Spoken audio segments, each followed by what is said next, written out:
Nampaknya masih ngantuk ya. Kita ulangi sekali lagi ya. Assalamualaikum warahmatullahi wabarakatuh.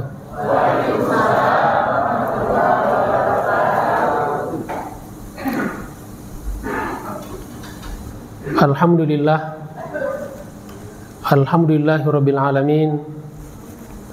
Wa bihi nasta'inu ala umuri dunya waddin. Allahumma salli ala sayyidina Muhammad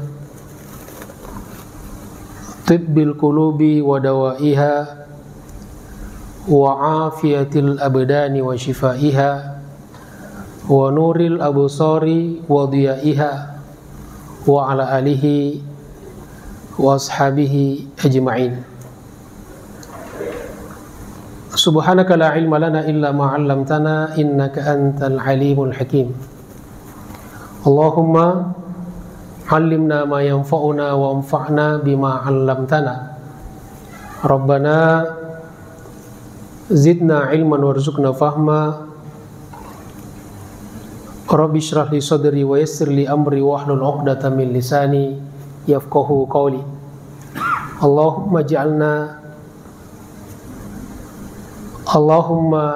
inna nas'aluka fahman nabiyyin wa hifdzal mursalin wa ilhamal malaikatil muqarrabin. Allahumma aghnina bil ilm wa zayyinna bil hilm wa akrimna bit taqwa wa jammilna bil afiyah bi rahmatika ya arhamar rahimin. Pergi ke pasar membeli ikan. Mulai deh. Pergi ke pasar membeli ikan. Daripada mancing ya. Belum jelas juga kapan diundang lagi nih. Pergi ke pasar membeli ikan, tak lupa juga membeli terasi. Nyambel kita. Puji syukur kita ucapkan bisa berjumpa di hari ini. Alhamdulillahirabbil alamin. Puji syukur kita panjatkan pada Allah Subhanahu wa taala. Kita bisa kembali dipertemukan di majelis ini. Jangan lupa kita luruskan niat kita. Kita niatkan untuk i'tikaf di masjid. Juga kita niatkan untuk bersilaturahim. Dan juga yang tidak kalah pentingnya, kita niatkan untuk mencari ilmu. Man kharaja fi talabil ilmi fahuwa fi sabilillahi hatta yarji. Barang siapa yang keluar rumah, yang pergi, yang melakukan satu ikhtiar untuk mencari ilmu, maka dia berada di jalan Allah sampai pulang. Ya, makanya kalau bapak ibu mau selalu di jalan Allah, jangan pulang-pulang ke rumah ya.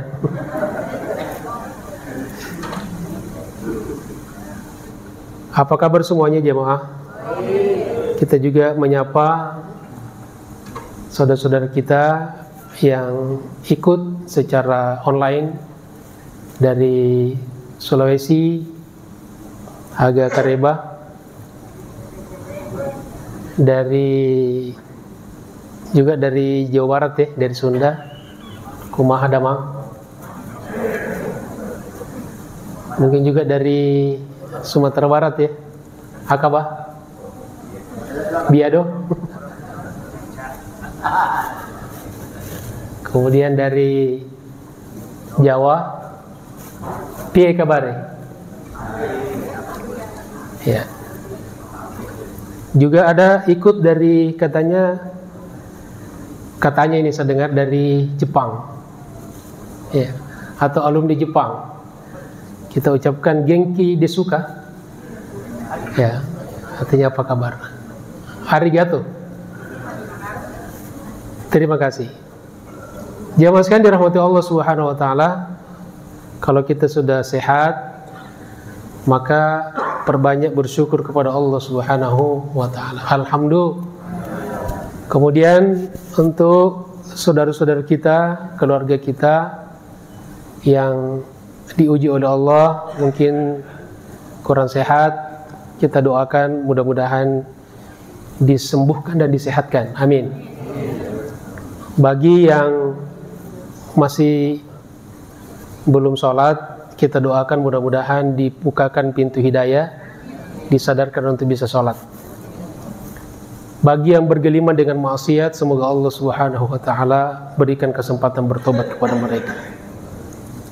Amin ya rabbal alamin.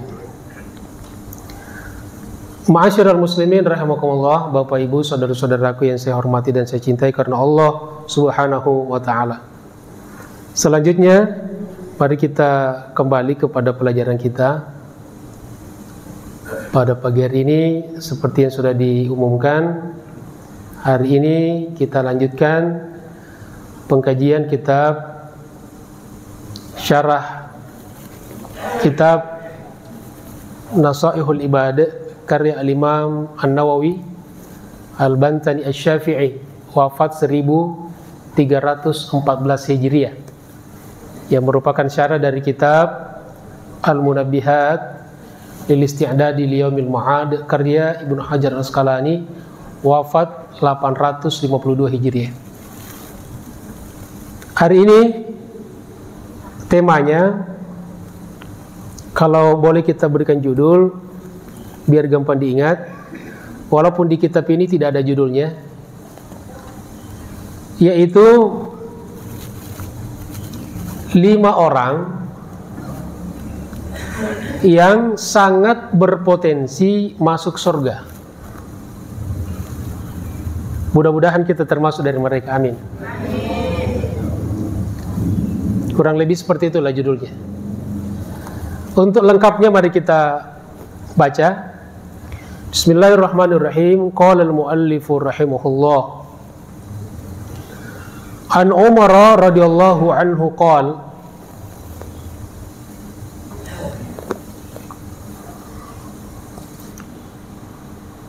qala Rasulullah sallallahu alaihi wasallam, an Umar radhiyallahu anhu annahu qala mauqufan alaihi aw marfu'an lil nabi sallallahu alaihi wasallam, laula di'aul ghaibi la syahidtu ala 5 nafarin annahum ahlul jannah, al-faqiru sahibul ayal, wal mar'atu ar-radi anha zawjuha, wal mutasaddiqatu bimahriha ala zawjiha, ar-radi anhu abawahu, wat taibu minadz dzambi. Demikian riwayat yang dinukil oleh Ibnu Hajar Al-Asqalani dalam kitab ini. An Umar radhiyallahu anhu annahu qala, dari Umar, maksudnya Umar bin Khattab, semoga Allah meridhoinya, annahu qala, sesungguhnya beliau telah berkata, mauqufan alaihi aw marfu'an ila nabi sallallahu alaihi wasallam. Jadi ada 2 kemungkinan riwayat ini. Bisa jadi hadis mauquf. Hadis mauquf itu hanya berhenti sampai pada sahabat, tidak sampai kepada level Nabi. Aw marfu'an, atau marfu' ila Nabi sallallahu alaihi wasallam. Kalau ini statusnya marfu', maka dia adalah hadis Nabi. Jelas? Jelas Bapak Ibu? Apa yang jelas? Yang tadi itu ya. Jadi kalau mauquf berarti dia perkataan Umar bin Khattab. Kalau marfu berarti sabda Nabi sallallahu alaihi wasallam. Kalaupun dia hanya sabda, hanya perkataan Umar bin Khattab, maka Umar juga belajarnya gurunya adalah Nabi sallallahu alaihi wasallam. Apa kata Umar? Kita ambil yang minimal saja. Laulad di'aul ghaibi, seandainya tidak dianggap mengklaim mengetahui hal-hal yang gaib. Karena hal yang gaib tidak ada yang tahu kecuali Allah. Jadi kalau bukan karena takut dianggap mengklaim tahu tentang dunia gaib, ya makanya kalau ada orang ngaku-ngaku tahu tentang gaib, itu pasti bohong,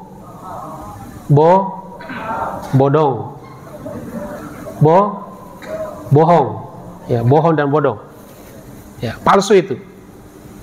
Karena Umar pun, bahkan Nabi pun takut dikatakan mengklaim tahu tentang gaib, ya, apalagi yang seperti kita ini. Jadi itu pasti bohong semuanya. Nah, kata beliau, seandainya tidak ditakutkan dianggap mengetahui atau mengklaim sesuatu yang gaib, la syahidtu ala khamsi nafarin, sungguh aku bersaksi, berani bersaksi atas 5 orang min ahlil jannati, bahwa dia adalah penghuni surga. Masya Allah. Ya, jadi ini artinya ke-5 orang ini insya Allah peluangnya besar masuk surga. Mudah-mudahan Bapak Ibu dan kita semuanya termasuk di sini. Amin ya rabbal alamin. Kalau tidak semuanya, minimal salah satunya. Apa saja? Yang pertama kata beliau, yang sangat besar potensinya masuk surga, insyaallah, al-faqiru sahibul iyal. Al-faqiru, orang fakir, orang miskin. Sahibul iyali, tetapi punya banyak tanggungan keluarga. Masya Allah. Orang miskin tapi punya keluarga yang ditanggungi. Ini insya Allah mereka ini calon penghuni surga. Amin. Lalu kata Imam Nawawi, siapa itu? Yaitu wa huwa man yaskunu ma'ahu, orang yang tinggal bersamanya. Jadi ada keluarga hidup bersamanya, wa tajibu nafaqatuhu alaihi, dan dia yang menanggung nafkahnya. Ya. Di sini kata beliau ka'abdihi, misalnya seperti hamba sahayanya. Kalau mungkin kita sekarang bukan hamba sahaya, mungkin seperti pembantunya, asistennya gitu ya, orang-orang yang membantu dalam pekerjaan teknis sehari-harinya. Kemudian wa mraatihi, istrinya, wa waladihi, anaknya, as-sagir, yang kecil, yang masih wajib ditanggungi. Karena kalau sudah dewasa kan sudah orang tua sudah terlepas dari kewajiban tanggungannya. Ya. Bahkan kita sering menyaksikan, kita sering mendapatkan ada orang di rumahnya bukan hanya istrinya, anaknya, tapi juga di situ ada anak yatim. Masya Allah, ada mungkin ponakan dari kampung numpang di situ. Padahal dia juga bukan orang-orang kaya, bukan orang-orang banyak harta. Maka insya Allah, kalau dia ini sabar, dia ini ikhlas, mendapatkan nafkah dari hal-hal yang halal, maka insya Allah orang ini adalah salah satu yang besar peluangnya masuk surga. Makanya Bapak Ibu, kalau misalnya rezeki lagi kurang, padahal anak banyak, jangan banyak mengeluh. Bisa jadi itu salah satu sebab yang Allah berikan kepada Bapak Ibu, agar Bapak Ibu bisa menjadi salah satu penghuni surga. Alhamdulillah. Masya Allah. Ada kira-kira di sini orang seperti itu? Mana orangnya? Ya. Itu yang pertama. Yang kedua, siapa lagi orang yang berpotensi peluangnya besar masuk surga? Kata beliau, wal mar'atur radi anha zawjuha. Wal mar'atu, perempuan, maksudnya istri. Ar-radi anha zawjuha, yang suaminya ridho kepadanya, waktu hidup maupun setelah wafatnya. Masya Allah. Jadi ibu-ibu yang suaminya ridho kepadanya, insya Allah adalah ibu istri calon penghuni surga. Insya Allah. Mana itu ibu-ibu yang suaminya ridho kepadanya? Nah, sini ibu-ibu semua. Kalau begitu ya, insya Allah. Nah, oleh karena itu, makanya kata ulama, istri itu selalu minta ridho kepada suami. Jadi jangan cuma pintar minta uang, tapi yang terpenting minta ridho. Ya, dua-duanya deh. Ya, ridho dan recehan. Ya, ridho dan real ya. Masya Allah. Makanya ini berat ya. Memang menjadi wanita, menjadi istri yang selalu ridho kepada suaminya, ini tidak mudah. Ya, apatah lagi kalau menghadapi suami yang banyak kekurangan. Ya. Jadi kadang-kadang kita kasihan sama suami ya. Nanti ibu ya, ini kita bela suami dulu ya. Ya, nanti gilirannya nanti kita ya, ibu. Jadi kadang-kadang kita kasihan sama suami. Ya, di kantor sudah dimarah-marahin sama atasan. Ya. Ya kan? Di jalan ditilang sama polisi. Kehujanan, kepanasan. Ya. Sampai di rumah dibentak-bentak sama bini. Bapak-bapak sedih nggak digituin? Sedih nggak? Kayaknya sedih semua ini. Mudah-mudahan bukan pelaku di sini, bukan pengalaman. Ya. Kita berlindung kepada Allah dari istri-istri yang galak. Ya. Termasuk kita berlindung kepada Allah dari ibu-ibu yang di jalan menyalakan lampu sen kanan tapi dia belok kiri. Ya. Masya Allah. Jadi memang sesuatu yang mahal itu bayarannya mahal.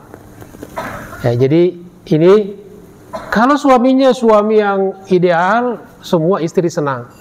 Tapi kadang-kadang istri diuji dengan suami yang serba kekurangan. Maka di sini justru peluang.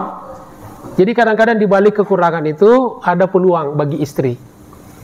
Ya, ketika suami punya banyak kekurangan, ya Allah, ini mungkin Allah kasih sebagai peluang asbab untuk saya masuk surga. Insya Allah. Jangan dimarah-marahin. Ya, jangan disumpahin. Ya, begitu demam langsung dibacakan Yasin. Ya, dibisikin di telinganya, la ilaha illallah. Namanya saya mau mati apa? Ya, didoakan, dimotivasi, ya, disemangatin suaminya biar insyaallah. Karena kalau anak itu surganya di bawah telapak kaki, kalau istri surganya di mana? Sama suami surga. Ya. Jadi jangan sepelekan suami, jangan sampai yang terpenting bagaimana ibu bisa menarik hatinya agar ibu senantiasa mendapatkan ridho suami. Insya Allah. Setuju? Kayaknya banyak suami terzolimi ini kayaknya. Ya. Siap Bu ya? Ibu-ibu ridho sama suami Bu? Ya kok terbalik? Suami ridho sama istrinya nih? Ya, Masya Allah. Baik. Kemudian yang ketiga, nanti kita setelah ini ada tanya jawab ya. Yang pertama tadi siapa? Calon penghuni surga? Orang miskin yang banyak tanggungan. Ada yang bilang, saya udah masuk 2 kategori nih katanya. Jangan GR dulu. Yang kedua siapa? Istri yang ridho suaminya. Yang ketiga, kata beliau, calon penghuni surga yang peluangnya sangat besar masuk surga adalah wal mutasaddiqatu bimahriha ala zawjiha. Lagi-lagi perempuan nih, Masya Allah. Jadi perempuan ini paling besar peluangnya masuk surga. Dan syaratnya nggak macam-macam. Iya. Siapa yang ketiga ini? Al mutasaddiqatu, yang mensedekahkan bimahriha, maharnya, ala zaujiha, kepada suaminya. Kalau maharnya ada. Ya, ini rata-rata sekarang maharnya murah-murah nih. Ada yang cuma kulhu, ada yang cuma Yasin 10 ayat, ada juga Yasin doang. Ya. Memang sunnahnya itu ada mahar, ada benda. Ya, tapi tidak apa-apalah. Nah, kalau yang berupa benda dan istrinya itu mensedekahkan kepada suaminya maharnya, misalnya, bang, saya perhatikan abang ini kayaknya miskin banget ya, kasihan banget ya. Udah deh, mahar itu kita jual ya buat modal abang. Cakep gak kira-kira seperti itu? Ya, suami yang cakep katanya. Ya, istri ridho, terima.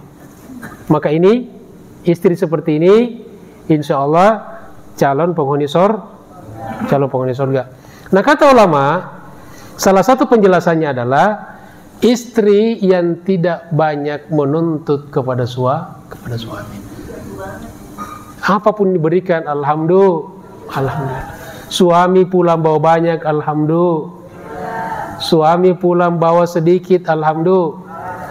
Suami pulang tidak bawa apa-apa, alhamdulillah. Innalillah katanya. Ya.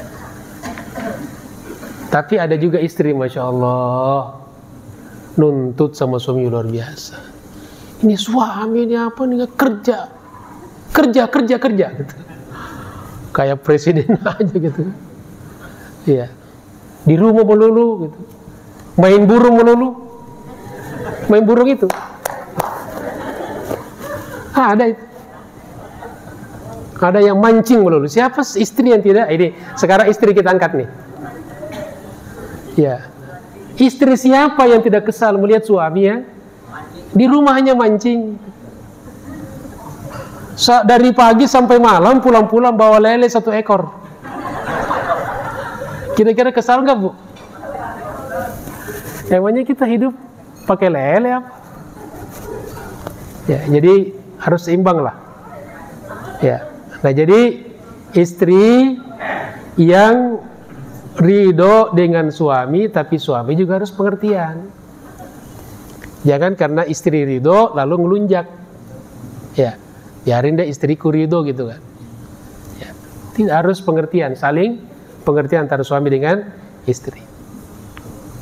Misalnya ada hutang-hutang, udahlah ikhlaskanlah. Ini diantara makna dari al-mutasaddiqatu bimahriha. Ya, bukan hanya mahar saja. Kan ada suami istri itu hitung-hitungan tuh. Begitu akhir bulan, Pak, sini Pak, duduk. Buka catatan kan. Ayo bayar. Uang listrik, uang belanja, uang pulsa. Abang kemarin pinjam kan? 2 kali tuh paket, ya. Semua dihitung itu, masya Allah.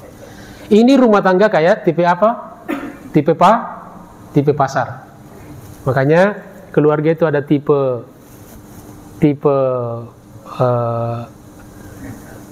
ring tinju, ya. Jadi suami istri berantem melulu. Ada nggak kira-kira suami istri yang berantem tuh? Ada Pak. Saya pernah lihat tuh. Sampai istrinya keluar rumah, ayo keluarlah kalau berani gitu. Yang kedua, ada rumah tangga tipe rumah sakit. Jadi semua mengeluh. Kalau kita datang itu, suami sakit, istri sakit, di sini ada apa namanya? Koyok, salompas. Istri bau minyak angin, suami bau minyak tanah. Ini asam urat, ini pincang gitu. Semua mengeluh gitu. Ini kayak rumah sakit. Di handphonenya itu semua penjual obat itu. Obat apotik, dokter 24 jam. Nauzubillah. Nah, kemudian ada juga keluarga itu tipe kuburan. Sepi gitu. Tidak ada komunikasi, berdekatan, tapi tidak ada komunikasi. Mau nyuruh bini bikin kopi pakai WA. Bahkan disinggung melalui Facebook. Lalu dia tulis itu kan, hidup itu seperti kopi, di mana manis dan pahit bertemu dalam sebuah kehangatan. Baru istri itu bikinin kopi. Ada kopi nggak hari ini nih? Itu diantara maknanya Bapak Ibu sekalian. Insya Allah mudah-mudahan ibu-ibu di sini semuanya seperti itu dengan suaminya. Amin ya Rabbal. Tapi suami juga harus pengertian bahwa suami berkewajiban memberikan nafkah kepada istrinya dan keluarganya. Yang pertama tadi siapa? Orang miskin yang banyak tanggungan. Yang kedua siapa? Istri yang ridho suaminya. Yang ketiga, istri yang menyedekahkan maharnya kepadanya, artinya menerima apapun penghasilan suaminya. Kemudian yang keempat, ar-radi anhu abawahu, anak yang kedua ibu bapaknya ridho kepadanya. Masya Allah. Ya, jadi jangan sampai. Jadi kalau istri itu dia yang utama suaminya. Kalau suami yang utama orang tuanya. Ya. Jadi suami-suami jangan sampai kalau sudah menikah dengan seorang perempuan lupa orang tuanya. Ya. Karena suami dia tetap kepada orang tuanya, istri kepada suaminya. Ya, maka tugas kita sebagai anak adalah bagaimana bisa mendapatkan ridho orang tua. Makanya ketemu orang tua, cium tangannya, peluk, minta ridho. Bukan minta uang, minta warisan. Orang tua sakit, disuruh tanda tangan. Tanda tangan untuk warisan. Ya. Orang tuanya lagi sakaratul maut, dikumpulkan semua adik-adiknya gitu. Ini contoh yang nggak benar ya, kakak jahat nih. Begitu orang tua sudah sakaratul maut, adik-adik kumpul semua. Ini kakak mau mewakili keluarga untuk membagi-bagi warisan mumpung bapak masih hidup, ya, sebelum dicabut nyawanya. Padahal warisan kan setelah meninggal kan. Ya, nanti kita perhatikan bapak kalau dia ngangguk berarti oke.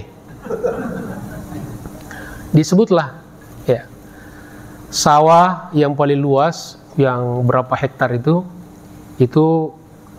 punya kakak. Ya saya gitu. Coba kita lihat bapak gitu kan. Oke katanya. Padahal itu karena napasnya kan. Orang sakaratul maut. Ya. Ini kakak jahat, jangan dicontoh ya. Nah, kemudian adiknya semua dikasih yang kecil. Nah, itu yang tanah yang kecil itu, nah itu buat bontot. Coba kita lihat bapak. Oh, oke katanya, tanda tangan. Ada kira-kira kakak seperti itu enggak? Banyak yang jahat.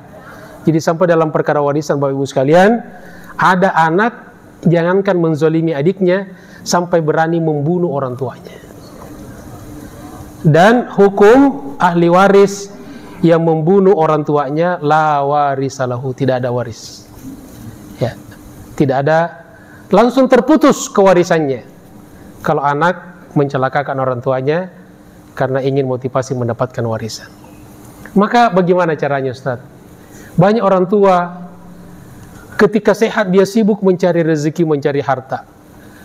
Ketika tua sibuk memikirkan anak-anaknya bagaimana membagikan warisan. Tidak sempat menikmati. Maka Islam itu tidak direpotkan. Bagaimana warisan nanti terserahkan sama Allah. Jadi jangan sok-sokan kita. Nanti kalau bapak ibu sudah mati, sudah wafat, nanti anak-anak ribut. Tidak. Anak-anak kita milik Allah, bukan milik kita. Makanya warisan itu dibagi setelah yang punya harta meninggal dunia. Insya Allah. Jadi yang mau bagi warisan sekarang ini, tangguhkan dulu bapak ibu ya. Ya. Jadi di sinilah pentingnya anak berbakti kepada kedua orang tuanya. Bagaimana? Jangan sampai kita sakiti orang tua. Ustadz, saya kan tidak pernah nempeleng orang tua saya. Kamu tidak tempeleng orang tua, tapi kamu suka berkata-kata kasar kepadanya. Ya, makanya Al-Quran bukan mengatakan jangan pukul orang tuamu. Wala taqul lahuma uffin. Uffin itu kalau diterjemahkan Jadi kita ngomong saja sama orang tua, nak tolong belikan ini. Capek. Nah, itu udah durhaka. Durhaka itu. Terus bagaimana orang tua kalau nyuruh? Justru anak itu datang, apa yang bisa dibantu. Begitu. Kalau di samping orang tua itu jadi pembantu orang tua itu. Apa yang diminta kasih selama halal. Ya. Insya Allah.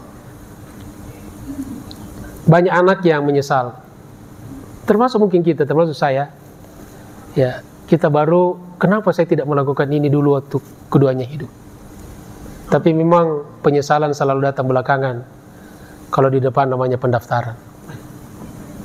Ya, tapi kita doakanlah, kalau yang kita belum sempat berbakti kepada keduanya, maka paling tidak kita doakan dia, ya kita hadiahkan pahala ibadah untuk dia. Mungkin bapak ibu baca Quran, niatkan pahalanya untuk almarhum, almarhumah, bersedekah, ya pahalanya untuk almarhum, almarhumah, termasuk haji, umroh, wakaf, ya. Dan yang paling murah, yang paling gampang mendoakan. Ya, kirimkan Al-Fatihah setiap pada sholat. Ya Allah, untuk kedua orang tuaku almarhum dan almarhumah, Al-Fatihah. A'udzubillahi minasyaitonirrajim. Lewat di depan kuburan bapak ibu sekalian. Untuk ahli kubur yang saya lewati ini, insya Allah ya Allah, Al-Fatihah. Setiap lewat di kebun nanas nih, ya, sedekah untuk umat Islam. Insya Allah kalau kita meninggal, banyak juga orang yang peduli dengan kita, mendoakan kita. Tapi kalau kita di hidup pelit, tidak pernah mendoakan orang meninggal, nanti kita ketika kita meninggal, kita pun tidak ada yang mengingat dan mendoakan kita. Yang pertama tadi siapa? Orang miskin yang banyak tanggungan. Yang kedua, istri yang ridho suaminya. Yang ketiga, istri yang menerima nafkah suaminya atau menyedekahkan maharnya kepada suaminya. Yang keempat, anak yang ridho, yang mendapatkan ridho kedua orang tuanya. Yang kelima, yang terakhir adalah wattaibu minadz-dzambi. Orang yang sangat besar peluangnya masuk surga. Yang kelima adalah at-taibu, orang yang bertaubat. Minadz-dzambi, dari dosanya. Ya, di sini ada beberapa penjelasan dari Al-Imam Nawawi. Kenapa besar peluangnya orang bertobat masuk surga. Pertama kata Nabi, qala Nabi sallallahu alaihi wasallam, Nabi kita bersabda, at-taibu minadz-dzambi, orang yang bertobat dari dosa, kamar la dzambalahu, seperti orang yang tidak punya dosa sama sekali. Makanya dua yang selalu bilang mulai dari nol ya, orang yang bertobat dan petugas pom bensin. Pak, mulai dari nol ya. Dari dulu itu aja gitu. Saya bilang kreatif dong. Sekali-sekali bilang ada bonus, ada diskon lagi. Pak, mulai dari nol ya. Nah, itu yang orang yang bertobat juga mulai dari nol. Ya, mulai dari nol. Masya Allah. Kemudian, waruwi anna sallallahu alaihi wasallam qala, Imam Nawawi juga menambahkan satu riwayat sabda Nabi sallallahu alaihi wasallam. Apa kata Nabi? Kullu bani Adam khata'. Setiap anak cucu Nabi Adam khata', banyak berbuat salah, banyak berbuat dosa. Wa khairul khata'in, dan sebaik-baik orang yang bersalah, orang yang berdosa, at-tawwabuna, orang-orang yang bertobat. Rawahu al-Imam Ahmad wa Tirmidzi. Kemudian yang ketiga ini juga yang luar biasa, dikutip oleh Imam Nawawi. Waruwi annahu sallallahu alaihi wasallam, diriwayatkan bahwa Nabi sallallahu alaihi wasallam qala, telah bersabda, Allahu afrahu bi taubatit taibi. Allah lebih gembira dengan taubatnya seseorang yang bertobat kepadanya. Jadi Allah sangat gembira kalau ada hambanya yang bertobat. Ya. Melebihi gembiranya minadh-dham'anil warid. Melebihi gembiranya orang yang kehausan lalu mendapatkan air. Kira-kira kalau ada orang kehausan kemudian dapat air, senang gak? Allah lebih senang kepada hambanya yang bertobat. Makanya kalau kita lagi puasa nih, kalau sudah jam 5 lewat 45, artinya masih ada kurang lebih 15 menit, itu paling lambat tuh. Ya kita sudah ngumpulin tuh air dari yang bening, teh manis, kopi, jus, cendol, semua. Untuk apa? Untuk diminum. Kenapa? Karena kita haus. Dan di saat kita meneguk air itu, di situ ada kegembiraan. Ya, makanya farhatani kan bagi orang berpuasa itu. Dua kegembiraan, kegembiraan ketika berbuka puasa dan kegembiraan ketika bertemu dengan Allah Subhanahu wa ta'ala. Dan makanan, minuman sangat lezat itu bukan ketika kita makan di restoran mewah, tapi ketika buka puasa, itulah saat minum dan makan paling enak. Insya Allah. Nah, kemudian wa minal aqimil walid, Allah lebih gembira kepada hambanya yang bertobat. Allah gembira kepada hambanya yang bertobat melebihi gembiranya al-laqim al-walid, seseorang yang sudah divonis mandul lalu bisa melahirkan, tidak punya keturunan, tiba-tiba ada anak. Ya, jadi Bapak Ibu yang belum punya anak sekarang, jangan berkecil hati. Ya, siapa tahu besok lusa bisa punya anak. Tapi ada yang bilang, Ustaz, saya sudah 80 tahun. Ya, siapa tahu anaknya beranak kan? Ya, kan berarti tinggal mandul ya. Ini yang tidak punya keturunan ya. Tidak punya keturunan. Ya. Jadi kalaupun ada seseorang yang akhirnya tidak punya keturunan selama di dunia ini, maka insya Allah nanti Allah gantikan dengan anak-anak yang bukan anak biologis, tapi bisa jadi mereka lebih peduli daripada anak biologisnya. Amin. Dan itu bukti banyak sekali. Ada orang yang mungkin dia tidak punya anak, tetapi karena dia bangun pesantren, punya panti asuhan anak yatim, maka mereka ini lebih banyak mendoakan daripada anaknya sendiri.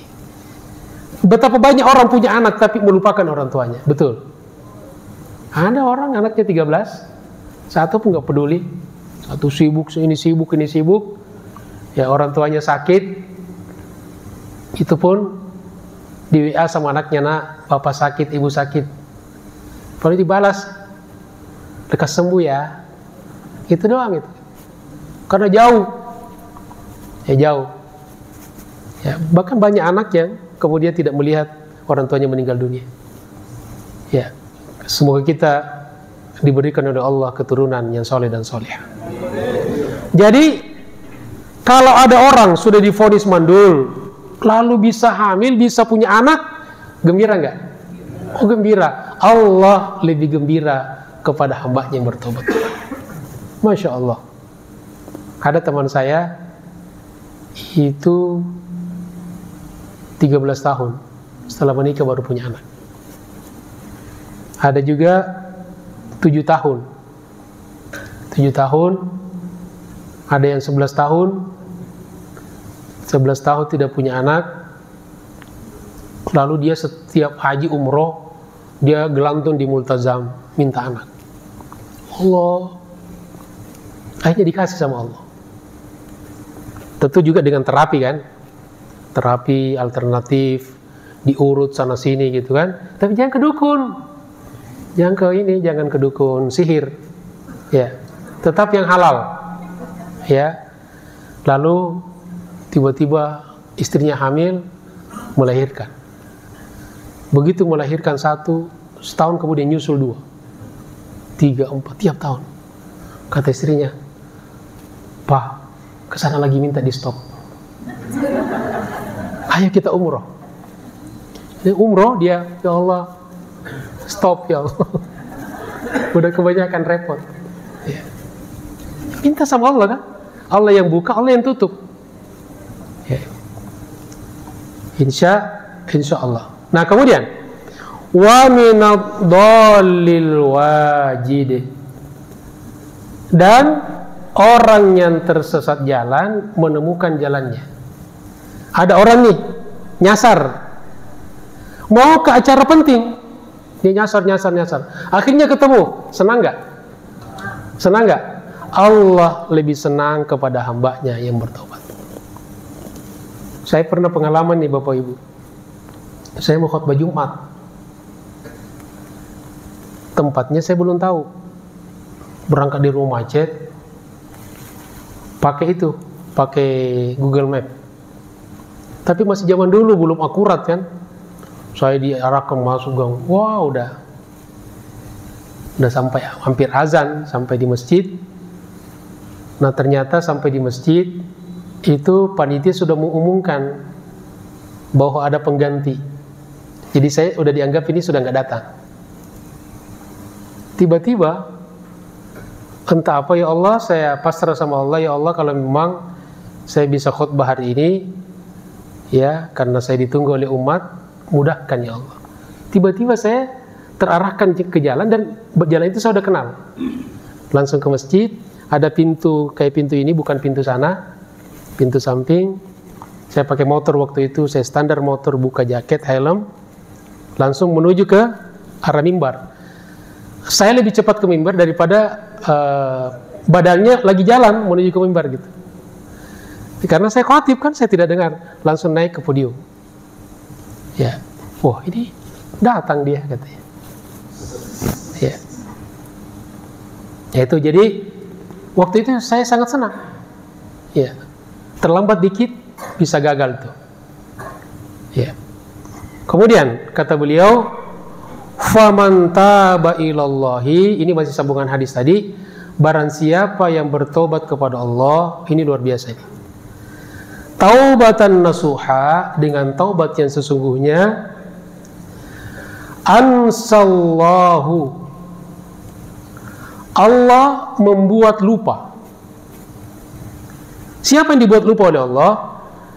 Hafizaihi, dua malaikat yang selalu mengawasi dan mencatat amal seseorang. Malaikat Raqib dan Atid. Jadi Allah bikin lupa dua malaikat ini, sehingga lupa dosa-dosa kesalahannya itu. Siapa lagi yang Allah dibikin lupa oleh Allah? Wa jawarihahu, semua anggota tubuh manusia itu. Karena anggota tubuh kita ini nanti di akhirat akan menjadi saksi. Jadi mulut tidak ada lagi, tidak berucap lagi, ya. Al-yawma nakhtimu ala afwahihim wa tukallimuna. Jadi tangan yang merekam, kaki, anggota tubuh kita. Tapi ketika seorang hamba bertobat, Allah jadikan seluruh anggota tubuh kita menjadi lupa dengan apa yang pernah dilakukan oleh pemiliknya. Kemudian siapa lagi yang dibikin lupa oleh Allah Subhanahu wa taala? Wa biqa'al ardi kulliha, semua tanah yang pernah diinjak, dia melakukan kesalahan, maka Allah buat tanah itu memaafkan dan melupakan segala kesalahan orang itu. Kemudian apa yang dilupakan? Khatayahu wa dhunubahu, dosa-dosa dan kesalahan orang itu. Nah, kemudian terakhir ada dua ayat tentang taubat ini. Pertama di surat Al-Furqan, di surat yang dibaca tadi oleh imam, ya. Tahu tuh imamnya siapa tadi itu? Ya. Itu di surat Al-Furqan ayat 70, illa man taba wa amana wa amila amalan salihah, kecuali yang bertobat. Illa man amana, beriman, illa man taba, bertobat. Setelah bertobat, wa amana, dia beriman, diperbaiki keimanannya. Wa amana wa amila amalan salihah, kemudian beramal soleh, perbanyak amal soleh, ibadah. Faulaika, maka mereka itu yubaddilullahu sayyiatihim hasanat, Allah ganti seluruh dosa-dosa dan kesalahannya dengan hasanat, dengan pahala. Luar biasa. Ya, makanya peluangnya masuk surga luar biasa besar. Jadi kalau orang punya dosa 10, begitu dia bertobat dan tobatnya diterima oleh Allah, maka 10 dosanya langsung diganti dengan 10 pahala kebaikan. Tapi jangan kalau gitu saya perbanyak dosa aja dulu, koleksi dosa kemudian tobat. Kalau bisa tobat, ya gimana kalau meninggal sebelum tobat?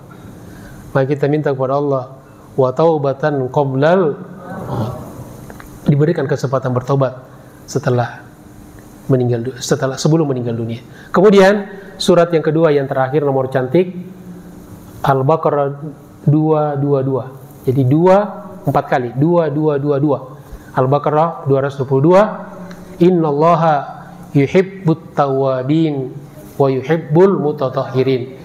Sesungguhnya Allah mencintai orang-orang yang bertobat dan orang-orang yang membersihkan dirinya, jiwa raganya, lahir dan batinnya. Semoga Allah Subhanahu wa taala jadikan kita termasuk minal jannah, dan kita dimudahkan semuanya, kita, keluarga kita, kedua orang tua kita, anak cucu kita dimudahkan untuk senantiasa mengamalkan amalan-amalan penghuni surga, dan dijauhkan dari segala dosa dan kemaksiatan, segala kejahatan, segala musibah dan bencana. Dan kita doakan saudara-saudara kita yang tadi malam kena bencana di Jakarta Utara, ya, di Pelumpang itu, ya, itu 5 RW yang terbakar itu.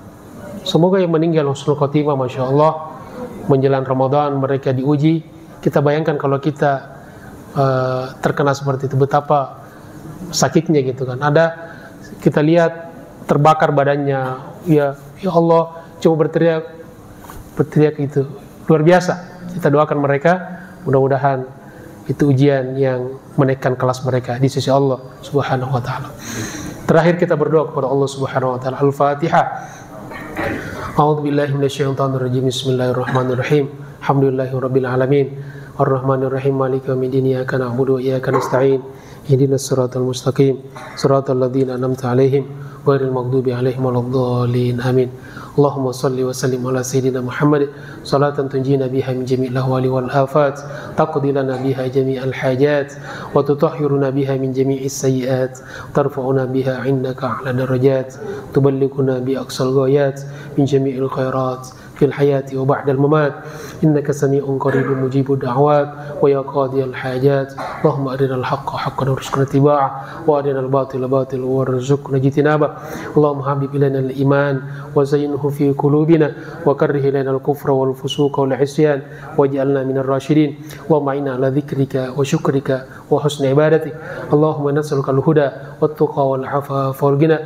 Allahumma nas'aluka salamatan fid dini wad dunya wal akhirah wa 'afiyatan fil jasad wa sihhatan fil badan wa ziyadatan fil ilm wa barakatan fil rizq, taubatan qabla al-maut wa rahmatan 'inda al-maut wa maghfiratan ba'da al-maut. Allahumma hawwin 'alaina fi sakaratil maut wan najata minan nari wal 'afwa indal hisab. Allahumma dafa warfa 'anna al-bala wal waba wal ghala wal bagha wal riba waz zina wal fahsya wal munkarat ma dhahara minha wa ma batan. Rabbana hab lana min azwajina wa dhurriyyatina qurrata a'yun waj'alna lil muttaqina imama.